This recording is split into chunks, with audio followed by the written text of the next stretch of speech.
So if a church needs a new vendor for a project that's going on or something that needs to be repaired, what tips do you have for a church that may be inexperienced at hiring contractors and vendors? I definitely encourage you, whenever you're getting quotes, there's different ways you can do it. You could do an invitation for bid where you send out the scope to select contractors that you want to bid on it. You can actually have a day and a time frame where you invite different contractors to come in and you go over the project with them, and then they can all see it one time and they have to have the bids in by a certain date. Or you can individually contact them and have them come in depending on how much time you have. The important thing though is you make sure that everything is comparing apples to apples. Like I like to say, like the end result of a project is often dictated by that work that you do up front. Sometimes it can be annoying, sometimes it takes longer than you want. Sometimes the contractor might even get frustrated because, hey, this is taking longer to even get started. But especially if you're new, you have to get past that and you have to make sure you understand what they're saying they're going to do, that all of the quotes are apples to apples, and that both sides know the expectations, because you're paying for a service. They need to know what you expect, and you know what? You need to know what to expect from them.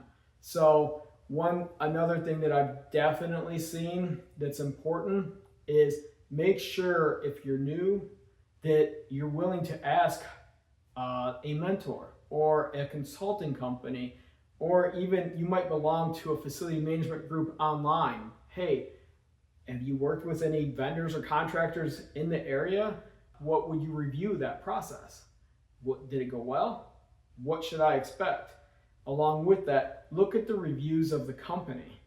You are the one paying for this. Do not let yourself be forced into a rushed decision, because that's when mistakes happen. So also, I definitely discourage you just taking a plan where you're just always taking the lowest bidder. Once in a while, that lowest bidder is the person that you should go with, but oftentimes it's not. Oftentimes the lowest bidder might be new, might not quite understand, or might not be comparing apples to apples with the other bidders. That's another thing you want to look for, is one bid just greatly different than the other two. If the high one is so much off, hey, maybe they're giving a lot more than the other two, or maybe they don't understand it. Same thing if the low one is really off, then hey, you might not be getting as much value for what you're going to be spending. So those are things that you want to look at. I've worked with organizations that always go with the lowest bidder. That drives me crazy. And I've seen time after time after time the frustration with the results. And then that's the definition of insanity. They repeat the process constantly and expect different results. As I said before, once in a while, you'll come across the low bidder that, hey, they're actually the right one for the situation, and you've put in the legwork, you've made sure that they understand the expectations, you understand the expectations, and that they've compared apples to apples and are qualified for this job, then great. And as you go, you're going to continue to build that network. So you know what? You can ask, honestly, contractors in other industries, sometimes they know.